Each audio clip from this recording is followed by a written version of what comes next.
ಊರೊಂದು phone ಮಾಡಿಬಿಟ್ಟು, ಅಣ್ಣೋ ನಾಗಣ್ಣ, ಆ ಚೆನ್ನಪ್ಪನ ಬಗ್ಗೆ ಏನು ಹೇಳಿದೆ ಅಣ್ಣ, ನಿಜ ಅಣ್ಣ, ಹುರ್ಕೊಂಡು ತಿನ್ಬಿಟ್ರು. ಪಾಪ ನನಗೆ ಭಾಳ ಬೇಜಾರಾಯ್ತಣ್ಣ ಅಂದರು. ಹೌದು ಕಣೋ, ಆ ಫೀಲ್ ಎದೆ ಒಳಗಡೆ ಇದ್ದರೆ ಆ ಮಾತು ಬರೋದಕ್ಕೆ ಸಾಧ್ಯ. ಹೀಗೆ ನಮ್ಮ ತಂದೆ ತುಂಬ ಒಳ್ಳೆಯವರು. ಇವರು ಪಣಂಬೂರು, ಮಂಗಳೂರು ಪಣಂಬೂರು ಆರ್ಬಾರಲ್ಲಿ ಕೆಲಸದಲ್ಲಿದ್ದರು. ಆಗ ನಾನು ಅಲ್ಲಿ ಮಂಗಳೂರು ಬಂದು ಟೀ ಕೊಡೋರು. ನಾನು ಆ ಟೈಮ್ಗೆ ಓಡ್ಬಿಡ್ತಿದ್ದೆ. ಒಂದು ದಿವಸ ಎಲ್ಲ ತಿನ್ಕೊಂಬಿಟ್ಟಿದ್ರು, ನಾನು ಬರಲ್ಲ ಅಂದ್ಕೊಂಡು. ನಾನು ಬಿಡ್ತೀನ, ಬಿದ್ದು ಒದ್ದಾಡ್ಬಿಟ್ಟೆ. ನಮ್ಮ ಅಪ್ಪನ ಬಟ್ಟೆ ಎಲ್ಲ ಎಳೆದು ಹೆಂಗೆ ತಿಂದೆ, ಏನು ಮಾಡಿದೆ ನಂಗೆ ಕೊಡು ಅಂತ ಹತ್ತಿ ಕರೆದು ಒದ್ದಾಡ್ಬಿಟ್ಟೆ. ಅಲ್ಲಿರೋರು ಮತ್ತೆ ತಂದು ಕೊಟ್ಟರು. ಹಾಗೆ ಬೇರೆಯವರಾಗಿದ್ದರೆ ಯಾಕ್ರಿ ಮಕ್ಕಳನ್ನೆಲ್ಲ ಕರೆಸಿ ಇದು ಮಾಡ್ತೀರಾ ಅನ್ನೋರು.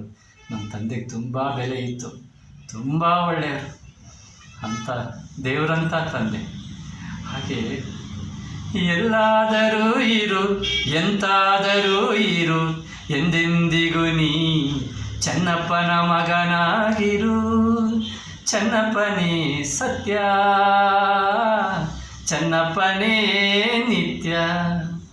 ಚೆನ್ನಪ್ಪ ಗೋವಿನ ನಾ ಮುದ್ದು ಕರು, ಚೆನ್ನಪ್ಪ ಯಮಗೆ ಕಲ್ಪತರು. ಎಲ್ಲಾದರೂ ಇರು, ಎಂತಾದರೂ ಇರು, ಎಂದೆಂದಿಗೂ ನೀ ಚೆನ್ನಪ್ಪನ ಸ್ಮರಿಸುತ್ತಿರು. ಚೆನ್ನಪ್ಪನೇ ಸತ್ಯ, ಚೆನ್ನಪ್ಪನೇ ನಿತ್ಯ.